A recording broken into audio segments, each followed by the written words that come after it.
पहलगाम आतंकी हमले में 28 लोगों की बेरहमी से हत्या के बाद अब आतंकियों के खिलाफ बहुत बड़े एक्शन की तैयारी चल रही है।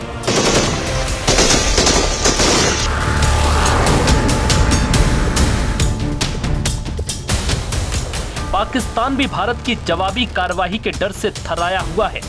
यही वजह है कि वो पहले ही अलर्ट हो गया, क्योंकि पाकिस्तान जानता है जिन आतंकियों ने इस कायराना हरकत को अंजाम दिया वो किसी और देश के नहीं बल्कि पाकिस्तान के ही पनाहगार हैं और पाकिस्तान ही इन आतंकियों का मसीहा है।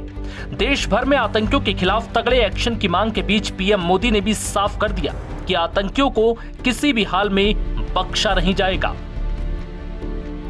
रविवार को मन की बात कार्यक्रम में पीएम मोदी ने कहा कि पहलगाम के पीड़ितों को हर हाल में न्याय मिलकर रहेगा। पीएम मोदी ने देश को एक बार फिर आतंकवाद के खिलाफ कार्रवाई का भरोसा दिया। पीएम मोदी ने कहा कि आज जब मैं आपसे मन की बात कर रहा हूं, तो मन में गहरी पीड़ा है। 22 अप्रैल को पहलगाम में हुई आतंकी वारदात ने देश के हर नागरिक को दुख पहुंचाया। पीड़ित परिवारों के प्रति हर भारतीय के मन में गहरी संवेदना है।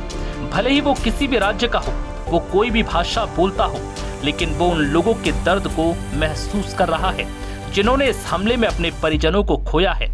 मुझे एहसास है हर भारतीय का खून आतंकी हमले की तस्वीरों को देखकर खौल रहा है। उन्होंने कहा कि पहलगाम में हुआ यह हमला आतंक के सरपरस्तों की हताशा और कायरता को दिखाता है। ऐसे समय में जब कश्मीर में शांति लौट रही थी, स्कूल कॉलेजों में वाइब्रेंसी थी, निर्माण कार्यों में अभूतपूर्व गति आई थी, लोकतंत्र मजबूत हो रहा था, पर्यटकों की संख्या में रिकॉर्ड इजाफा हो रहा था, लोगों की कमाई बढ़ रही थी, युवाओं के लिए नए अवसर तैयार हो रहे थे, लेकिन देश के दुश्मनों को, जम्मू कश्मीर के दुश्मनों को ये रास नहीं आया। पीएम मोदी ने कहा कि आतंकी और आतंक के आका चाहते हैं कि कश्मीर फिर से तबाह हो जाए और इतनी बड़ी साजिश को अंजाम दिया।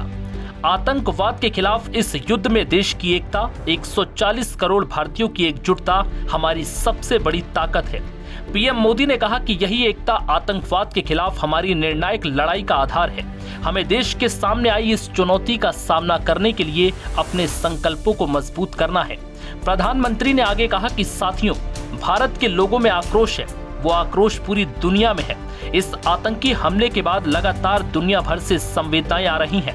मुझे भी ग्लोबल लीडर्स ने फोन किए, पत्र लिखे, संदेश भेजे। इस जघन्य तरीके से किए गए आतंकी हमले की सबने कड़े शब्दों में निंदा की। उन्होंने मृतकों के परिजनों के प्रति संवेदनाएं प्रकट की।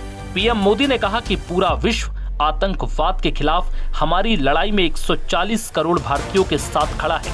मैं पीड़ित परिवारों को फिर भरोसा देता हूं कि उन्हें न्याय मिलेगा, न्याय मिलकर रहेगा। इस हमले के दोषियों और साजिश रचने वालों को बख्शा नहीं जाएगा और कठोर से कठोर कार्रवाई कर कड़े शब्दों में जवाब दिया जाएगा।